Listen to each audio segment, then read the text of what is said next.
Hey everyone, this is LaRue EXE. This will be the conclusion of Friday the 13th, Church of the Divine Psychopath, an original novel by Scott Phillips. Chapter 19.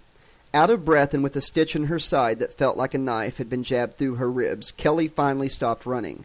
She leaned against a tree, panting, afraid to look back. She didn't have to. It sounded like a Rambo movie back there, gunfire and explosions tearing the night apart. It occurred to her that she was probably the safest person out there. Long's followers had their hands full with Hobbs' operators, and Jason was in the middle of it all. She could probably lie down on the ground and take a nap if she wanted to. Unless things had gotten too hot for Jason and he was searching for her right now, that was. Him just out there looking for a nice soft target to sink that machete into was a possibility. Or maybe he was looking for Meredith. She had caught a glimpse of the girl running towards the lake, but with Jason stomping towards her, Kelly really hadn't been able to concern herself with Meredith's welfare. Pressing matters, as they say. Kelly looked back towards Crystal Lake. Flashes of light filtered through the trees as guns went off, but that was all she could see. She wondered if Hobb was okay or even still alive. What should I do? Going back to the campground was out of the question, but she sure as hell didn't want to stand around in the woods, in the dark, and just wait. Two of Hobbs' men were still with the wrecked labs back at the main road. Surely it would be safe there. Forcing herself to move, Kelly started running again. Down in the trees near the edge of Crystal Lake, Meredith was on her knees, curled in a ball on the damp ground with her hands clasped over her ears. "Stop it, stop it, stop it," the girl muttered over and over again, rocking slightly. It was all too much. It was making her crazy. She had run away from Kelly just like Kelly had run away from her, and the guilt was eating holes through her guts. She had no idea if her best friend was alive or dead. Why won't they stop shooting at each other? She couldn't see anything from where she was, but she could hear people yelling and screaming and dying. Suddenly, Meredith flung her head back and shrieked at the top of her lungs. "It's supposed to be a church!" Sobbing, she watched the gunfire light up the night. "It's supposed to be a church," she repeated, softly this time. Meredith never wanted to hate anyone, but at that moment her heart burned with such intense hatred for Father Long it threatened to swallow her up. She thought she might even be able to kill him herself, given the opportunity. No, don't think like that, she thought. Don't let him turn you into something horrible, something like him. She lowered her head to the ground again, resting it on her clenched fist. She knew she should run away, find some place to hide, safe from Father Long and the others, and Jason. Hobb was right. Jason was no instrument of the Lord. He was a monster, nothing more. She jumped as a loud wolf whistle split the night, close enough to be audible over the terrible sounds of the gun battle.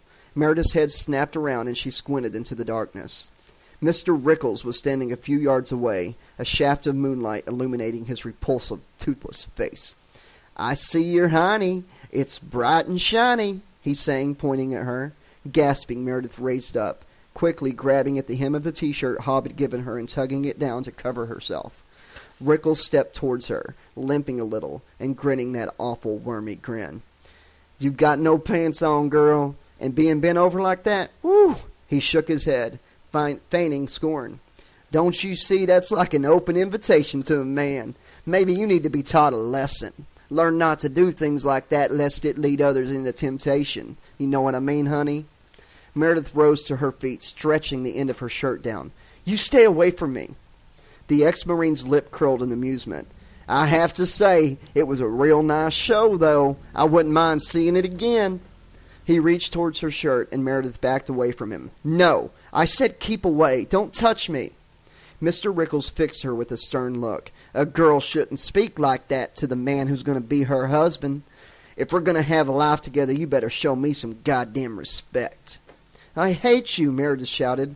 "Now, little darling." Rickles' lip curled, revealing his pink gums. They were bleeding as if he had sunk his lower teeth into them.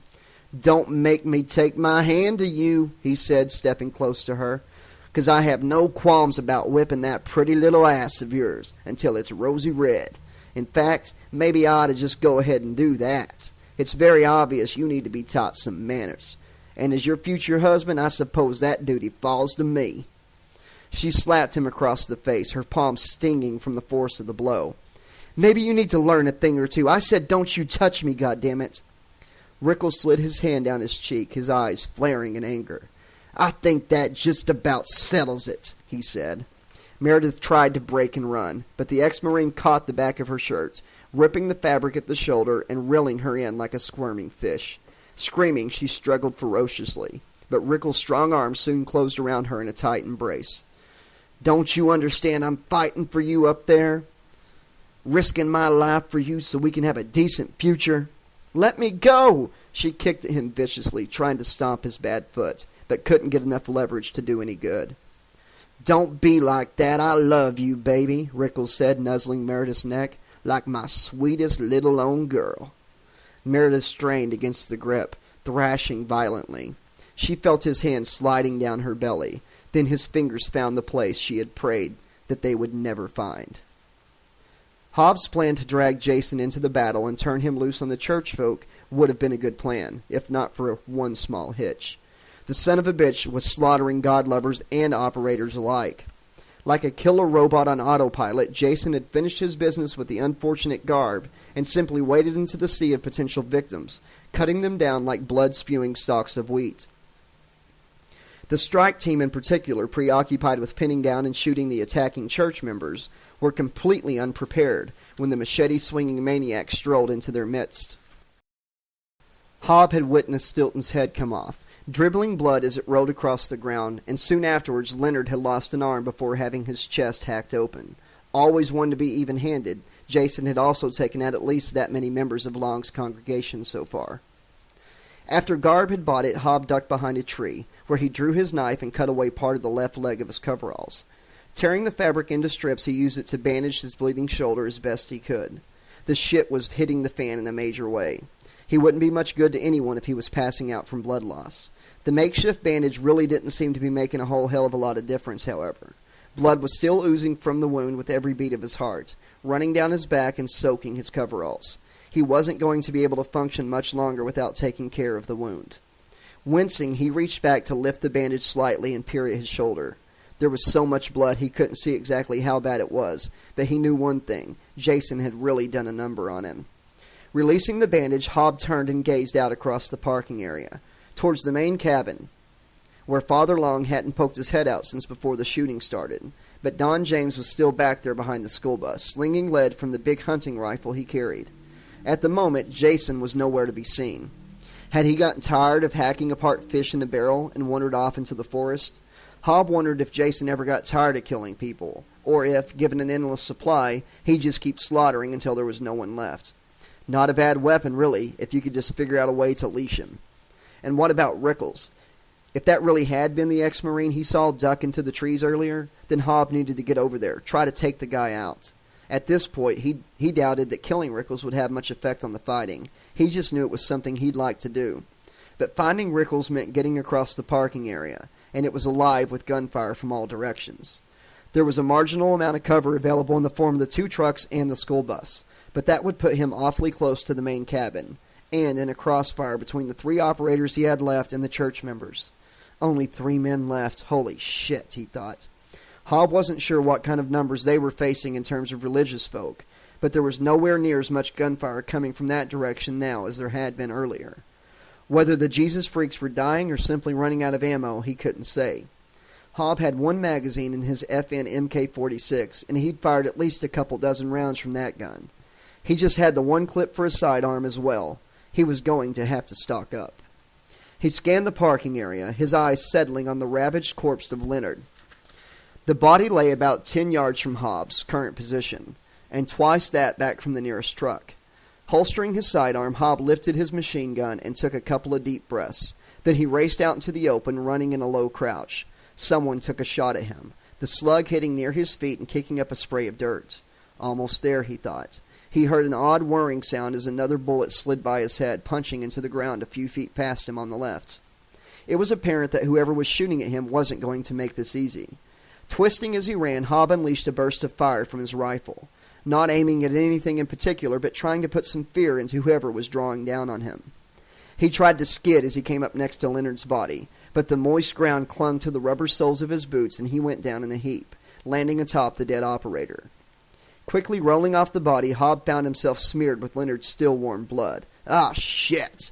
Leonard lay on his back, entrails bulging from the gaping wound that ran from the middle of his chest almost to his groin. A bullet slammed into Leonard's guts, splattering Hobbs' face with more blood. Snarling, Hobb fired a few rounds in response, this time singling out the front end of the school bus. He could wait for the guy to fire again and pinpoint the shooter by muzzle flash, but he also might take a slug in the process, and that would be a bad end to an extremely shitty day. Clinging to the ground and trying to use the body for cover, Hobb reached across Leonard's split torso and dug through his vest pockets. He came up with a couple magazines for the pistol, but nothing for the MK-46. Shit, Leonard carried a shotgun, he thought. It's always something. Leonard's arm suddenly jerked towards Hobb, a spout of blood gushing upwards from the biceps. Hobbs' little church buddy had taken another shot at him, and he was getting closer with every round. Hobb hurled himself to his feet and ran for the nearest truck, the faded old International Scout.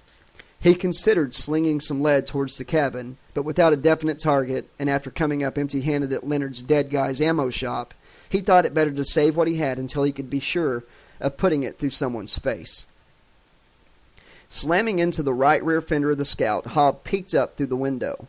All of the glass had been shot out of the vehicle, and the stuffing was tore from where the bullets had hit the seats. A wave of heat and flying debris came out of nowhere, shoving Hobb out into the open and throwing him painfully to the ground. Grenade. Too big to be one of the frags the operators carried, he thought. Sisson must have decided it was time to bring the milker into the fight.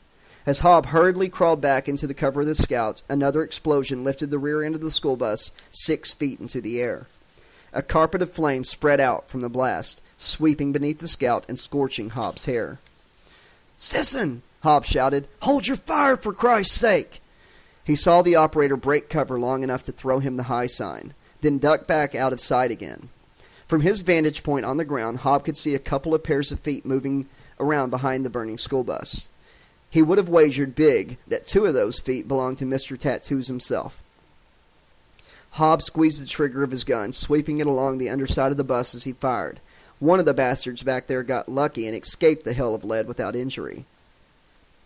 The other man took a slug in the top of his left foot, and another through his right ankle, shattering the bone and dropping him to the dirt.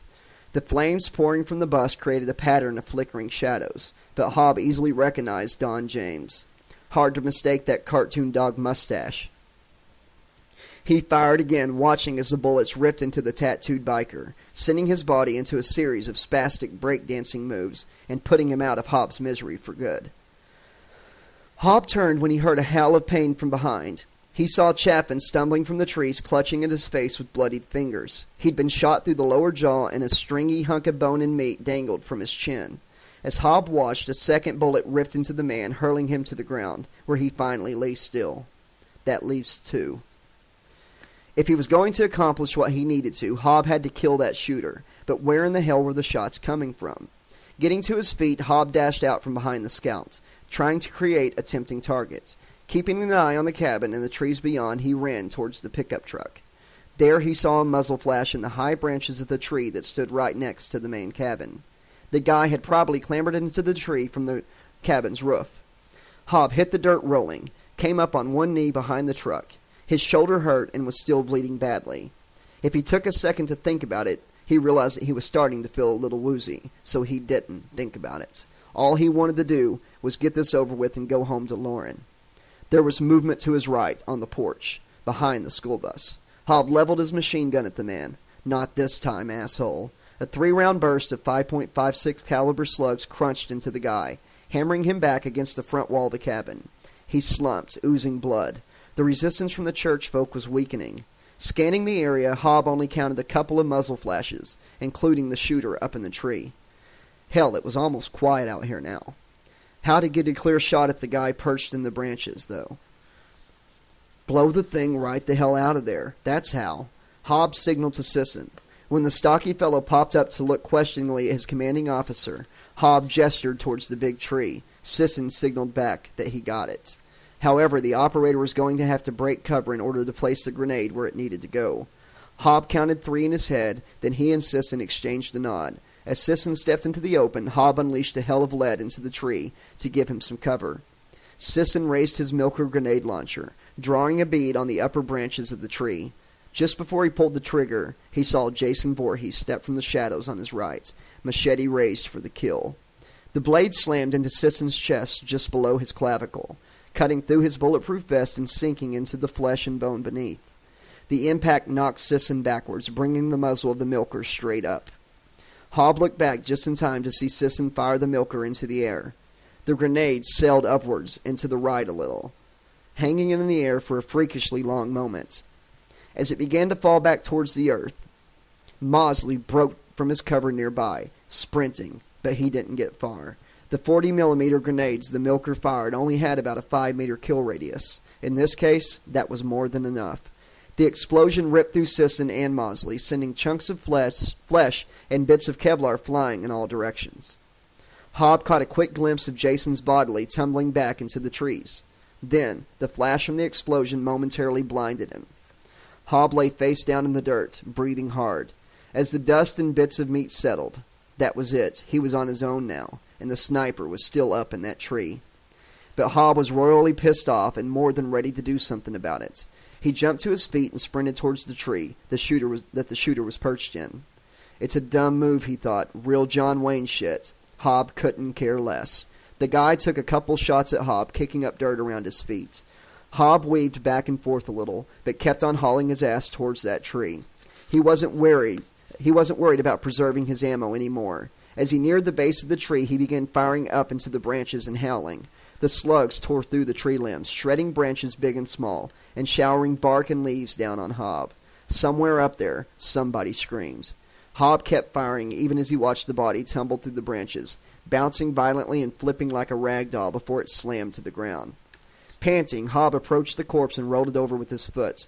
The guy's face was in pretty bad shape, but he was obviously young, and certainly not the man Hobb had thought to be Rickles, meaning the ex-Marine was very likely still hiding out there. Hobb leaned against the tree for a moment, collecting himself.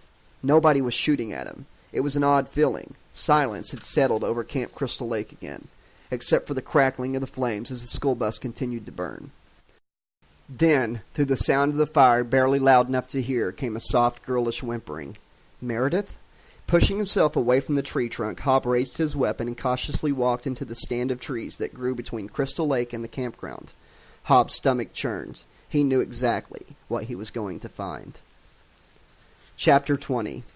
Shoving through the sparse underbrush, Hobb stepped into a small clearing on the edge of the lake. He felt his face tighten in fury. The rough-looking guy that Hobb had seen earlier held Meredith down on the ground. Mr. fucking Rickles, formerly of the United States Marine Corps. And what he was doing would have made every Marine on the planet want to rip the son of a bitch's limbs from his body. The t-shirt Hobb had given the girl was torn and wadded up across her midsection. Rickles trailed his nasty tongue across her stomach, while his hands pawed at her thighs. His pants were shoved down to expose his pimply ass. A hunting rifle lay in the dirt nearby. Meredith was crying. "Rickles!" Hobb shouted, leveling his FN MK-46 at the ex-Marine's back. The man whirled, glaring at Hobb. "Get up, now!" A slow smile spread across Rickles' face, exposing his gums. The sight of his smile made Hobb want to puke. "I said get up." He gestured with the machine gun barrel. "Back away from the girl." "She's my wife," Rickles said. "She's 17. Rickles shrugged. "Old enough to drive to my house." He snickered at his little joke. Hobb had never wanted to kill anyone so badly in all his life. Not even Jason Voorhees filled him with such loathing. Jason was just an animal, a force of nature. But this guy, walking fucking filth. "You're a goddamn disgrace, Rickles," Hobb snarled. Rickles, squirrely giggling, trailed off. Staring at Hobb, he sighed. "All right," he said. Slowly, he pushed himself off of Meredith and got to his feet, pulling his pants up. "I guess you're not going to let us have our fun." His face split in the vile grin once more. "Unless, of course, you'd like to join us." That was it. "Drop your weapon," Hobb hissed, his jaw clenched. Rickles looked confused. I don't have one, unless you're talking about my cock." Hobb glanced at Meredith. She was staring at him, a pleading look in her eyes. Almost imperceptibly, she nodded to him. Hobb's eyes flicked back to Rickles. "I said drop it." "What the hell's wrong with your eyesight, buddy?" Rickles snapped. "I am unarmed." Meredith jumped at the sound of the gunshots. Rickles' head came apart like an overripe melon as a slug punched into his face, just to the left of his nose. When his body dropped to the ground, there wasn't much left above his neck. It was definitely an improvement. Hobb finally released the trigger and lowered his gun. The MK-46 was out of ammo. He had intended to put multiple rounds into the filthy son of a bitch, but the one shot he'd had left was all he really needed. Did the job anyway. He started towards Meredith. Shuddering uncontrollably, the girl tore her gaze away from Rickles' corpse to stare at Hobb. Her nude body was speckled with bits of Rickles' skull and brain. "It's okay," Hobbs told her. He should have known better. Jason stepped into his path. Hobb actually raised his machine gun again before remembering the situation. "God damn you!" he screamed at the masked maniac. "Haven't you had enough?" Calmly, Jason turned towards Meredith. "No!" Hobb yelled, drawing his sidearm. He had time to note the look of serenity on the girl's face before the machete split it in two. Screaming in anguish, Hobb emptied his pistol into Jason's back. He might as well have been throwing peanuts at the killer. Meredith's body collapsed to the ground, blood spreading in a wild pool from the massive wound in her head. Jason flicked his machete, slinging gore from the blade. Hobb fought down the foolish urge to hurl himself into the murderer.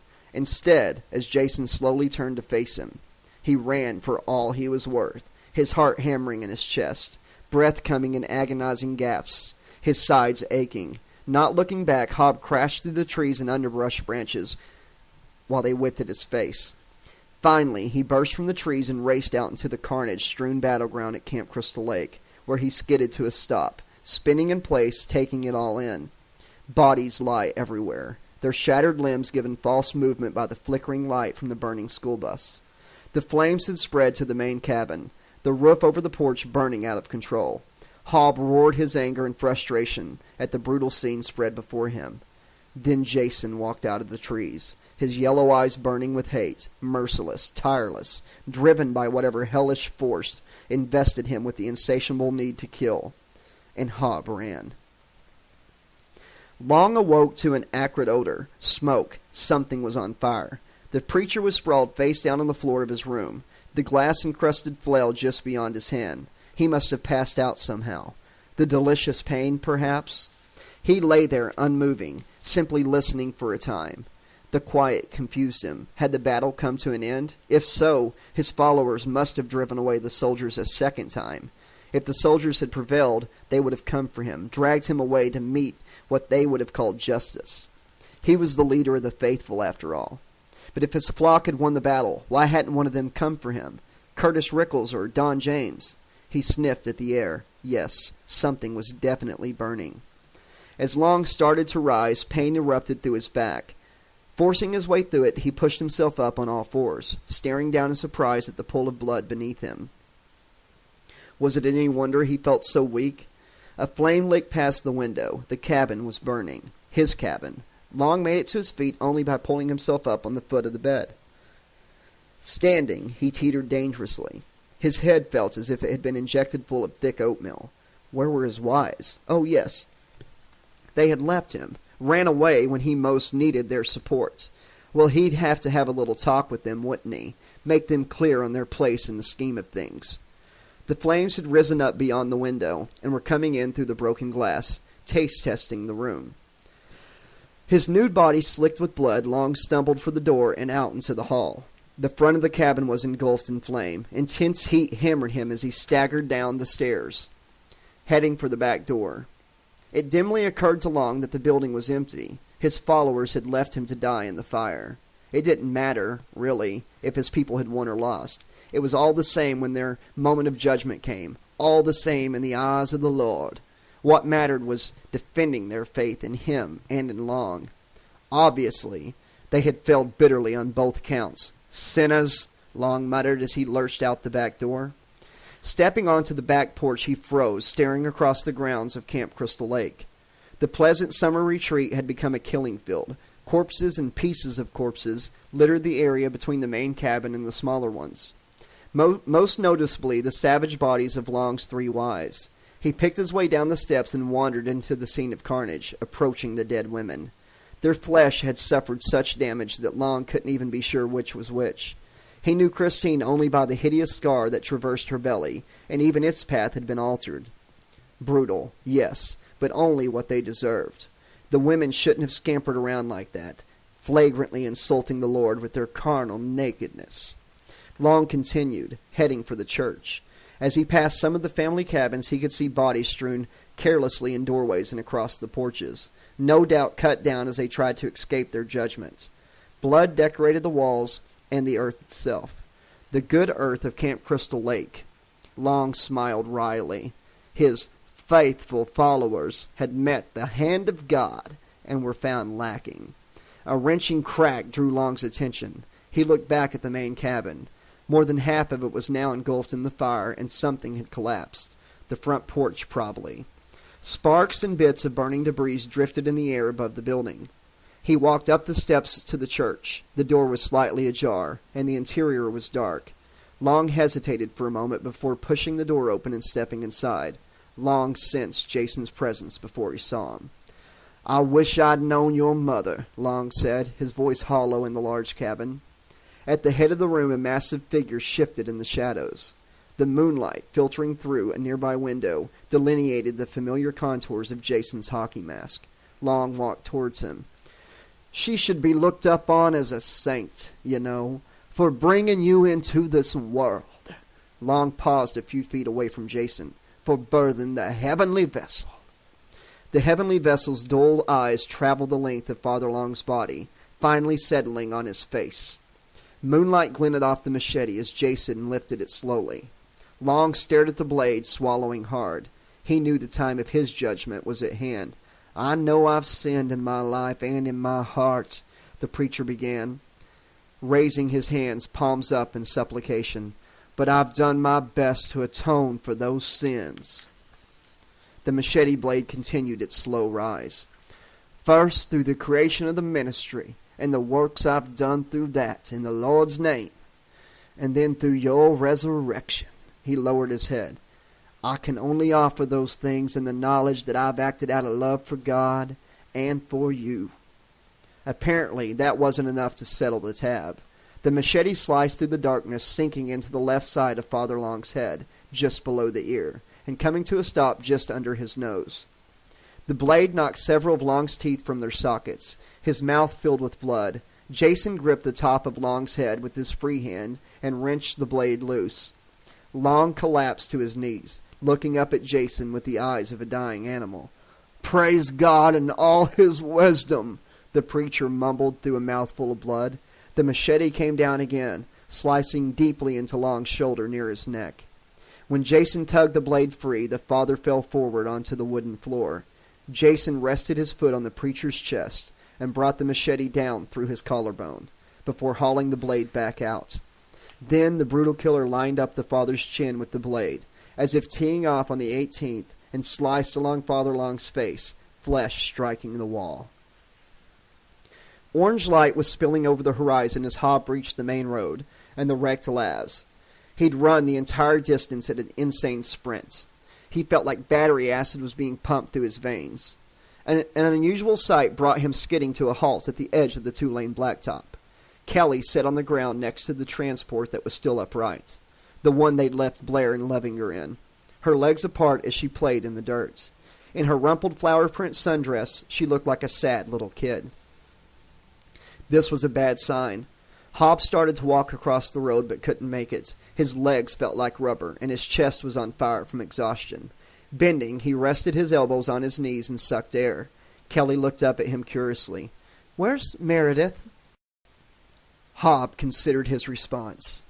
If he shook his head, she might think he simply didn't know where the girl was, but he couldn't think of any way to say it that didn't hurt like hell. "She's dead," he finally settled on. Kelly's face slowly fell in on itself, and she exploded in quiet, gulping sobs. Straightening, Hobb crossed the street. As he neared the lab, he noticed the length of human intestine trailing out the open driver's hatch, and the smear of blood on the armor plating. Not much need to ask about Blair and Levinger, he supposed. Damn it. And he had no clue whether or not they'd raised the agency on the radio. He crouched next to Kelly, not sure how to proceed. Gently, he brushed her hair back from her face. It's my fault," she sniffled. "How do you figure that?" "She looked up to me, trusted me. I should have..." Hobb interrupted her.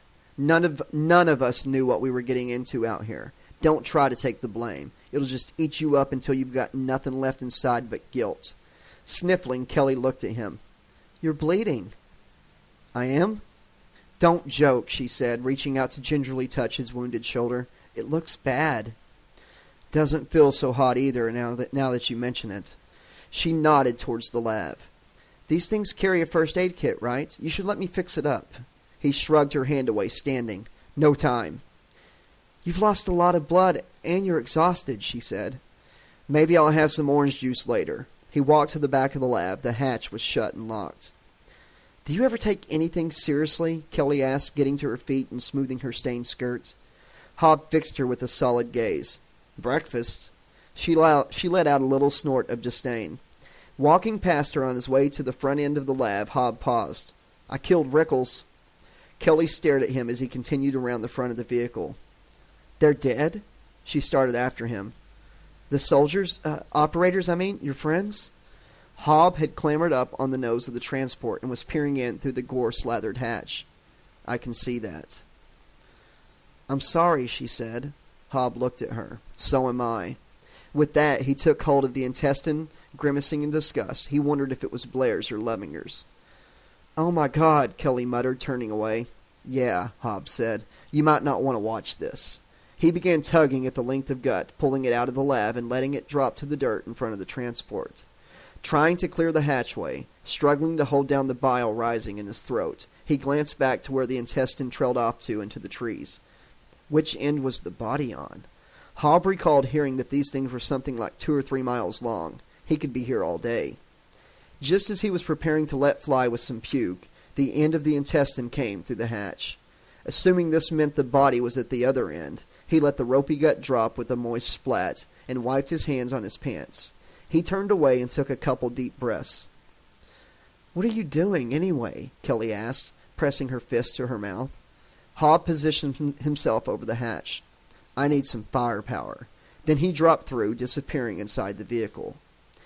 The lights were on in the transport, but as they say, nobody was home. Perched in the driver's seat, Hobb scoped out the situation. With all the blood splattered everywhere, it looked as if the Manson family might have been the last occupants. Blair and Levinger must have been sitting in there with the driver's seat hatch open for airflow, figuring Jason was too big to fit through. Or maybe the psycho had just come knocking and they thought it was one of the team and opened up to say hi, catching a machete in the face for their pains. Same result either way, Hobb figured. He grabbed the radio's microphone, thought about trying to raise the agency. What was the fucking point? All this shit would be over before reinforcements could arrive anyway. Instead, he made a call to Atchison back at the team's base camp. No response. That, Hobb assumed, was a bad sign as well. He replaced the mic on its clip and went into the crew compartment, stepping over bits of flesh and puddles of blood. Blair and Levinger's weapons were tossed about, and opening up a cargo door, he found a couple more FN MK-46s. Those had already proven themselves useless against Jason Voorhees, however. No, Hobb wanted something that would do some real damage. Slipping in a smear of blood, Hobb caught himself on a seatbelt and continued his search. Only Sisson had had one during the assault on Camp Crystal Lake, and Hobb knew there were several more. There you go. Inside a storage compartment were 3 Milker grenade launchers and 2 boxes of grenades. Hobb grabbed 2 of the weapons and the box of grenades. Busting it open, he loaded the Milkers, 6 grenades to a launcher. If that wasn't enough for the job, he was screwed anyway, so he left the rest of the grenades behind. Unlocking the rear hatch, he kicked it open.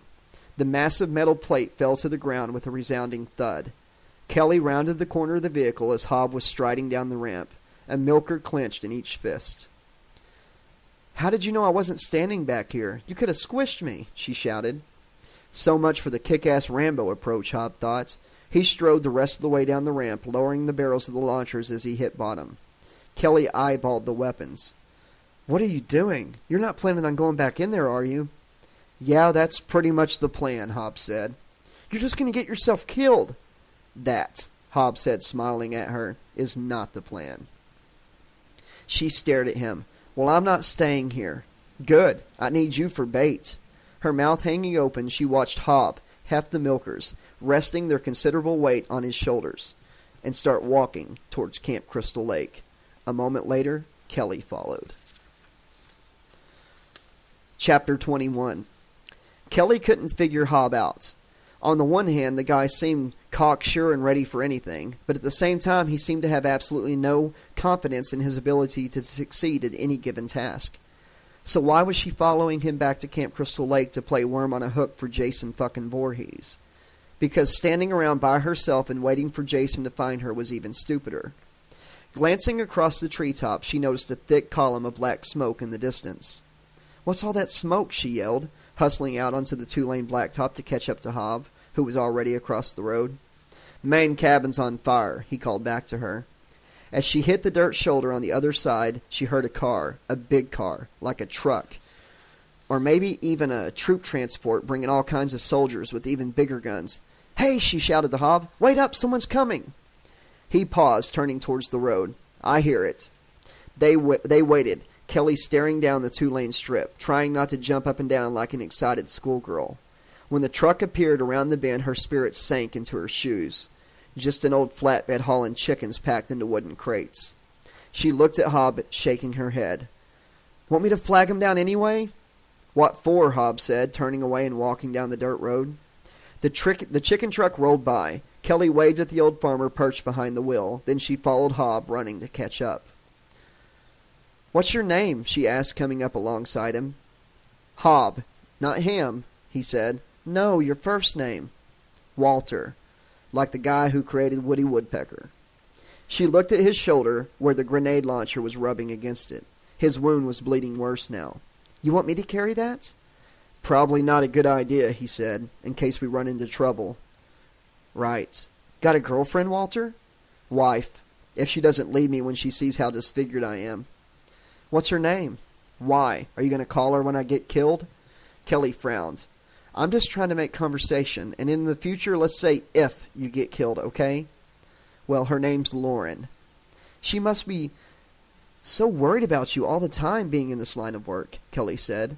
She could see in Hobbs' face that she had touched a nerve and regretted saying it. "Yeah, I guess so," Hobbs said glumly. "Wants me to be a banker." "That's hard to picture, and besides, banks get robbed." "Good point. I'll bring that up in our next argument." Feeling like she'd walked into a minefield, Kelly decided to end that line of questioning. The two walked along in silence for several minutes. As they drew nearer to Camp Crystal Lake, Kelly's anxiety skyrocketed, despite Hobbs' strangely soothing demeanor. "I want to thank you," she said. For killing Rickles." Hobbs slowed a bit, but didn't look at her. "Believe me, it was my pleasure. I just wish I could have." His voice trailed off. "A smart guy told me once that I shouldn't blame myself. Eat you up inside," he said. "That guy was an asshole," Hobbs told her. Kelly smiled. Hobbs' wife was lucky to have a guy who could make you smile, even with everything that was going on around them. Then she had a thought. "What about Father Long?" "He's an asshole, too," Hobbs said. "No, is he dead?" "Don't know. There's always that hope, though." They rounded the bend in the road, bringing both Crystal Lake and the campground into view. The lake was gorgeous, with sunrise glistening off its placid surface. The campground was another matter. It was still a good distance away, shrouded in the morning mist and obscured by trees, but she could see the main cabin in the midst of an inferno. Kelly fought the urge to take off running back to the road. Perhaps sensing her frame of mind, Hobbs spoke up. "When we get there, it helps if you don't look directly at the bodies. Separates you from it." "That's horrible," Kelly said. "Sometimes it's the only way to keep from going crazy." No way in hell was Hobb going to let Kelly out of his sight. She had wept horribly as they walked through the field of corpses spread out across the camp's parking area, but she put up a tough front and soldiered through. Out behind the main building, however, in the campground itself, it had been a different story. That's where she saw a lot of her friends, people she had lived with and worked with, laid out in the ground where they'd been butchered like animals. Jason's work, the hand of God indeed. Hobbs shook his head, appalled, but he never took his eyes off Kelly. He was hunkered down just inside the doorway of one of the cabins. He'd had to shove a body out of the way, and there were 3 more inside starting to stink, but he didn't want his back exposed. If Jason came after him here, it would have to be a frontal assault, or the big bastard would have to smash through the cabin wall, and either way, Hobb would know about it in time to react. Kelly, on the other hand, was out in the open. strolling back and forth in the area between the flame-engulfed main cabin and the others, trying to pretend the dead bodies didn't bother her, trying not to let the intense heat from the burning cabin drive her away, and trying to draw Jason out. Hobb was glad to see that she had listened to him and never got too close to the trees. The murdering madman had a knack for lunging out of any available greenery to pick people off, and he didn't want to lose her like that, like he had everybody else. Hobb wondered if Long had died in the fire. His body wasn't among the others. Of course, they hadn't searched all the cabins or the cafeteria yet, either. Hobb didn't think Kelly needed to suffer through that. Long could wait. Jason wouldn't, although he seemed to be doing a pretty good job of waiting so far. Hobb was beginning to sweat from the heat of the burning cabin. He could only imagine how Kelly felt, being much closer to the fire. He could see sweat glistening on her exposed skin, and her sundress was becoming remarkably transparent. If he was Jason, he would have come after her already. "Come on, you son of a bitch, don't you want to finish the job?" Kelly shot him a look, both frustrated and exhausted. Hobb shrugged. Then he had what he figured was an incredibly stupid thought, but it worried him nonetheless. Jason Voorhees isn't like some kind of fucking vampire or something, is he? I mean, the guy kills people in the daylight, right? Christ. All he needed was to find out that Jason went off to some kind of secret ice cave to sleep during the day. Kelly started prancing around like a goofball. The pressure, hell, everything, he thought, had to be getting to her. Wait a minute, what was she doing? Hobb squinted through the heat, sweat stinging his eyes, even the one that was swollen shut. Kelly had slipped one of her dress straps down over her shoulder. As Hobb peered at her, she dropped the other one, then wriggled out of the sweaty, clinging sundress, letting it drop around her ankles. Sweet Jesus. At least she had panties on, otherwise Hobb might have gone a little crazy himself. He had to hand it to her, she was really giving it her all. He watched, feeling more than a little guilty, as Kelly danced back and forth, fondling her breast and apparently doing her best imitation of a drug-addled teenager. Suddenly, Jason Voorhees stepped from the trees on the lake side of the campground. Coincidence? Had to be. Hobbs' hands clenched around the grips of the two milkers. Kelly started upon the side of the killer, but held her ground, aiming her breast at Jason and pinching her nipples. Watch it, honey. I'm going to have a hard time walking as it is, Hobb thought. All he needed her to do was lead Jason past the cabin he was hiding in, then duck into cover, and it would be hamburger time. Jason lunged towards her. Kelly began to scream and took off running, just as the rear wall of the main cabin collapsed in her path. She avoided the flame debris, but went way off course in the process, giving Jason a chance to close in on her. Fuck! Hobb hissed. He watched Kelly racing around in confusion. Then she headed for the cafeteria, with Jason hot on her heels.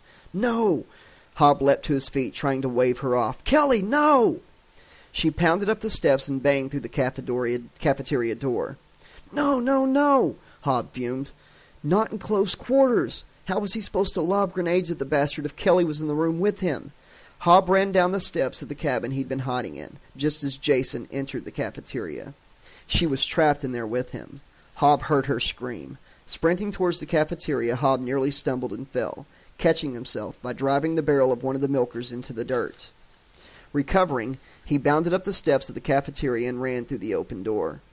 It took his eye a moment to adjust to the darkness. He could hear Kelly's screams, though. Finally, Hobbs' vision cleared. Kelly was at the back of the room, cowering in fear. Jason was just striding past a mutilated corpse sprawled on the floor amongst the metal folding chairs. Jason! Hobbs shouted. The killer stopped, slowly turning towards him. Remember me, buddy? Jason hesitated, unsure of who he'd rather attack first. That's it. Come on over here, Hobb coaxed. Kelly, find a way out. Jason whirled, returning his attention to the mostly nude woman scurrying about in fear at the other end of the room. He started towards her. Get out! Hobb screamed at Kelly. She darted towards one of the windows and looked around for something to break it with. She settled on a folding chair. Jason was almost on her. The madman raised his machete for the kill. Hobb leveled the milkers at Jason. He'd blow the son of a bitch apart before he'd watch him slice up that girl. Kelly smashed the window and tried to dive through, cutting her arms and legs on the shattered glass. Hung up in the window frame, she was forced to wriggle out, slashing herself further. Jason's hand closed on her ankle, but she slipped through the window.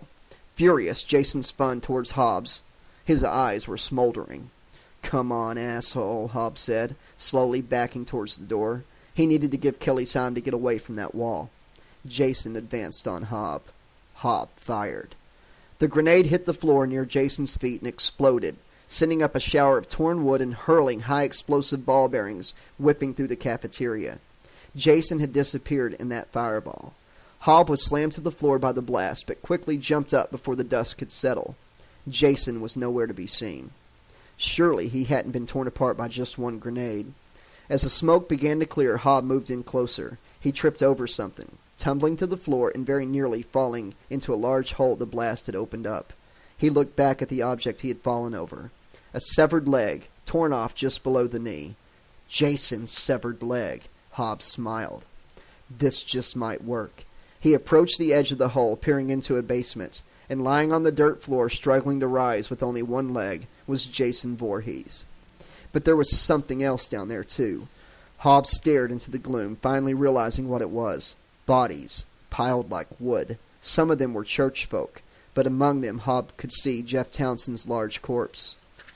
Hobbs stood, aiming the milkers at Jason's thrashing body. "Sorry, Jeff," he said, "but I think you can dig it." He unleashed another grenade. The blast ripped Jason's right arm off at the elbow, which spewed blood across the dirt floor. Hobb fired again. This time, when the smoke cleared, he saw Jason's guts trailing from his midsection, tangled in his clutching hands. Another grenade erupted from the milkers, then another, and another, each one unleashing more and more firepower, and inflicting more damage on the massive psychopath. Tearing pieces from his body, a leg blown off at mid-thigh, a chunk blown from his shoulder. Hobb was there for what seemed to be minutes as he emptied the milkers into the basement, blasting away until everything had been reduced to small, blood-spattered lumps. Incredibly, the hockey mask remained mostly intact. Wishing he had brought more grenades, Hobb waited there at the edge of the hole for a very long time, just to be sure nothing was moving. The air was heavy with charred flesh, spilled blood, and burned cordite. He then threw the milkers onto the ground and walked away. Epilogue. Hobb had averted his eyes while Kelly slipped back into her dress. She seemed to find that amusing. Afterwards, they had taken a walk around Crystal Lake to the strike team's base camp. Hobbs' fears were confirmed when he found the body of Atchison. His entire team had been slaughtered. Driving the lab around to Camp Crystal Lake, Hobb was a little more cautious this time. But then, he could afford to be. He had completed the mission. Well, that wasn't entirely true. There was still one rather unpleasant task to perform. Parking outside the cafeteria cabin, Hobb and Kelly had carried all the metal lockboxes down to the basement, where they collected every single bit of Jason's shredded body they could find. Hobbs' assault had blown apart some of the corpses piled down there, and when they found a piece there with some doubt about, they tossed it in a lockbox too. Better safe than sorry. Then they did their best to wipe up all the blood, dropping the soaked rags into boxes and sealing them up as well. The hockey mask went into its own metal box. When they were certain they'd cleaned up every speck of Jason Voorhees' corpse to the best of their ability, they lugged the metal boxes back to the lab and stacked them once again in the crew compartment. Hobbs slammed the rear hatch shut and locked it. Wiping his hands together, he turned to look at the remnants of the main cabin. The fire had pretty much burned itself out, and the cabin had been reduced to a smoldering heap of ash and burnt wooden beams. Father Long hadn't been in there after all. Kelly had finally recognized the corpse lying in the cafeteria, but not until they were almost finished with their work. She had viciously kicked the dead man in the face, splattering her shoe with blood. Hobb thought he might have done worse himself. He turned to smile at Kelly. "Ready to get out of here, buddy?" She nodded, too tired for anything else. They both slipped into the lab through the driver's hatch, Kelly wedging herself into a seated position on the floor near Hobb. He guided the big vehicle around the wreckage of the main cabin and onto the dirt road headed for the highway. Kelly stared at the scorched school bus as they passed it.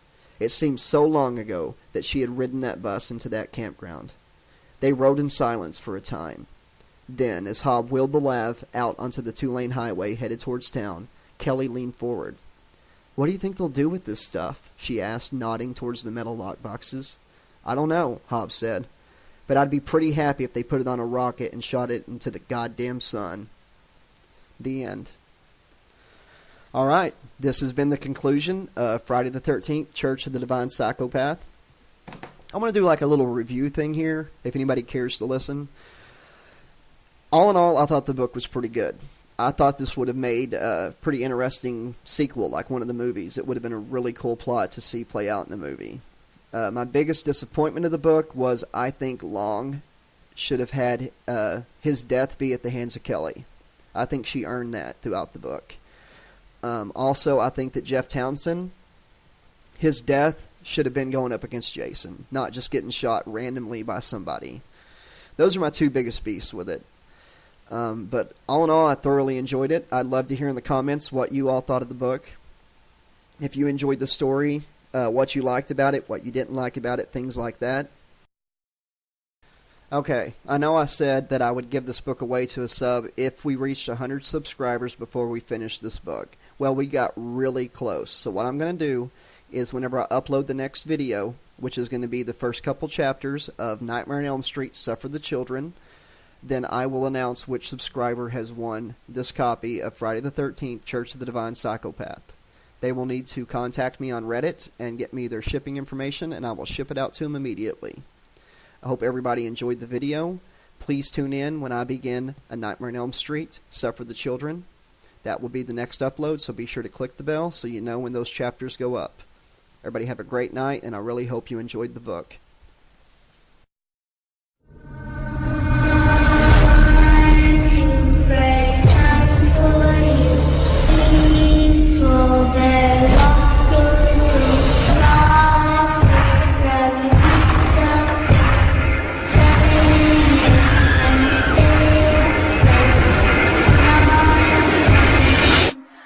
Never sleep again.